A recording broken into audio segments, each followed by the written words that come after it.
Bonjour les voyageurs, aujourd'hui on part aux États-Unis parler des parcs nationaux naturels et plus généralement de la nature dans ce pays. La philosophie est très différente de chez nous. On va voir comment ces parcs sont organisés pour nous touristes. On verra qu'au pays de la liberté, on ne peut pas tout faire. On va parler de ce petit carnet. Tout le monde n'a Dieu que pour les parcs nationaux, mais on verra qu'il existe d'autres endroits tout aussi magnifique. Si vous comptez vous rendre aux États-Unis, faire un road trip des parcs nationaux, eh bien cette vidéo est faite pour vous. Allez, on part, embarquement immédiat pour les États-Unis.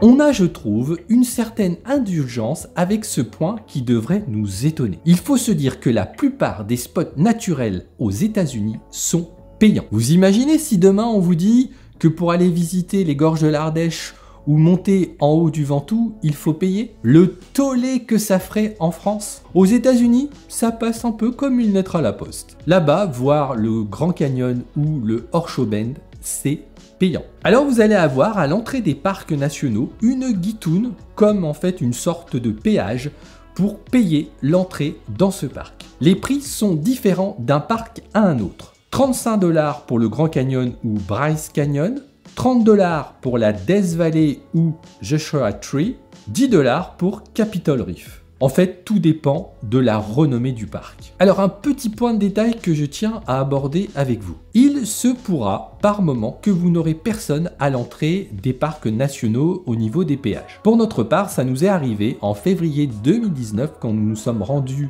à Death Valley. Attention, même s'il n'y a personne à l'entrée, vous devez vous acquitter du droit d'entrée dans le parc. Pour cela, il suffit de vous rendre au Visitor Center. Pour notre cas à la Death Valley, le Visitor Center était à l'autre bout du parc, juste après l'entrée du parc.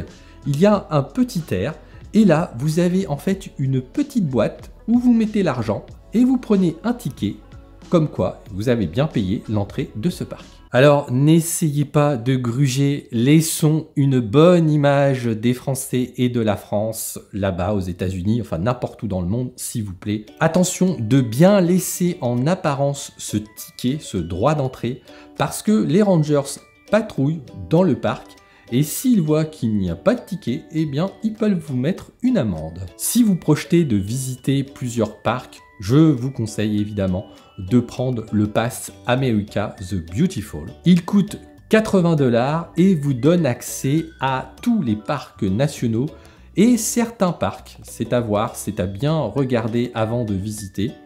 Et franchement, eh bien, au final, on s'y retrouve largement quand on visite plusieurs de ces beautés naturelles. C'est simple, si vous optez pour cette option, il suffit de demander à l'entrée du premier parc ce pass plutôt qu'un ticket pour le parc où vous vous trouvez. Dernier détail important, ce pass, il est valable pendant 1 an.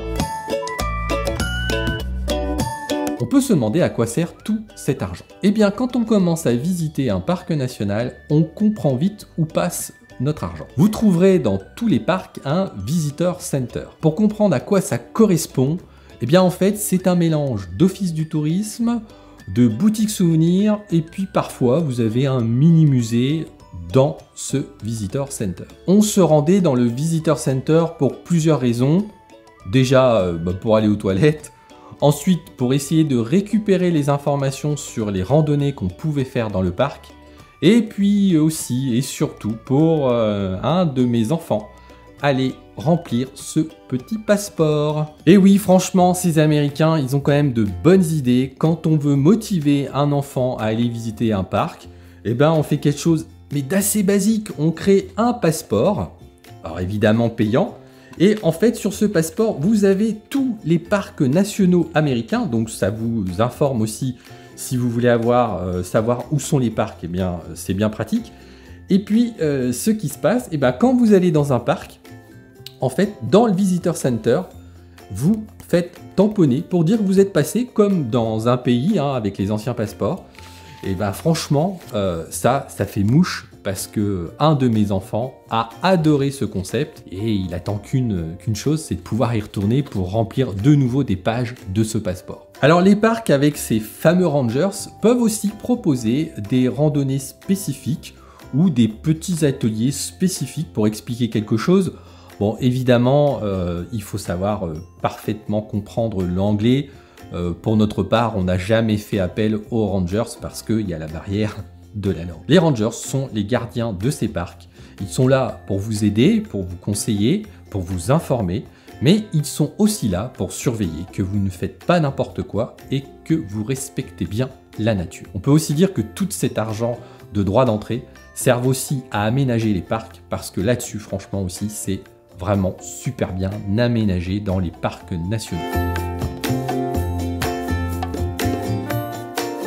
Alors, il n'est pas évident de dormir dans les parcs nationaux ou dormir à proximité de la nature, c'est pas évident.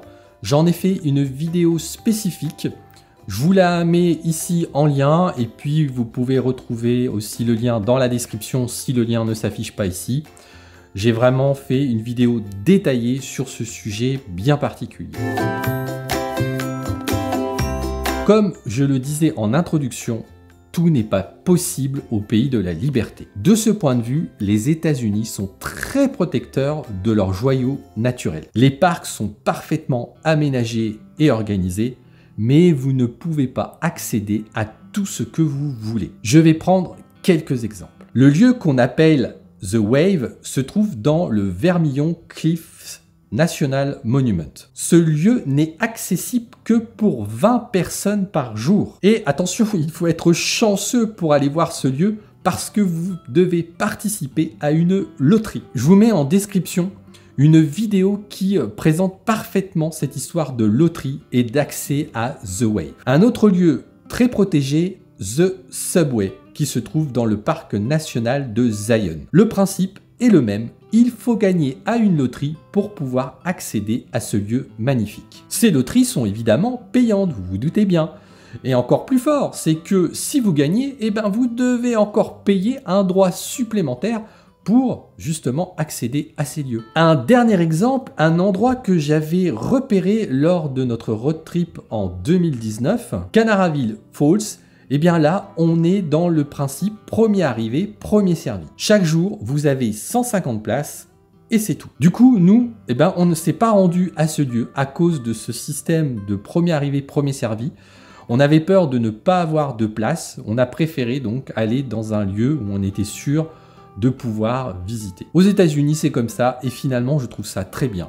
Dès qu'un endroit est trop visité, qu'il est mis en péril par justement le tourisme de masse, ils le régulent pour le protéger. Pour cela, eh bien c'est simple, ils aménagent le site pour éviter tous les débordements possibles. Dans le style, vous connaissez certainement le Horseshoe Bend. C'est un spot qui a connu un succès fou sur Instagram. Au vu du succès de cet endroit, ils ont aménagé le site en 2019. Vous devez vous acquitter de 10 $ pour accéder et prendre une magnifique photo. Et là, je vous conseille de vous renseigner. Quand vous avez vu un endroit qui vous plaît, que vous avez envie de visiter, assurez-vous que vous pourrez le faire.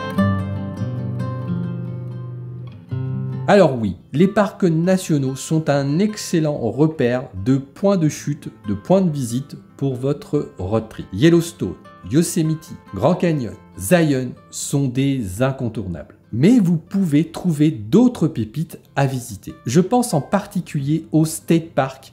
N'hésitez pas à regarder où il y a des State Parks et incorporer quelques-uns de ces parcs dans votre road trip. Valley of Fire est un très bon exemple. Il se situe à peu près à 1 heure de Las Vegas. Vous trouverez dans ces parcs d'État moins de monde avec une nature tout aussi jolie. Vous avez aussi les National Monuments. On a visité celui des Natural Bridges, non loin de Monument Valley. En plein mois d'août, on avait quasiment le parc pour nous.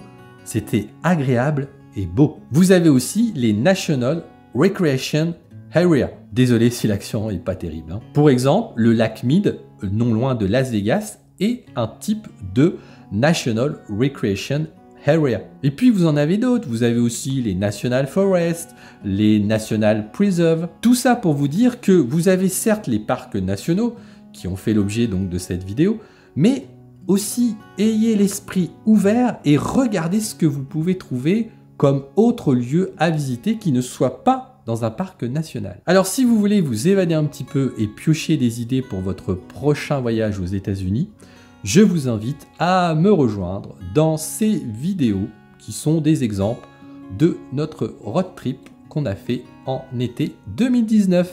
À tout de suite pour le prochain voyage.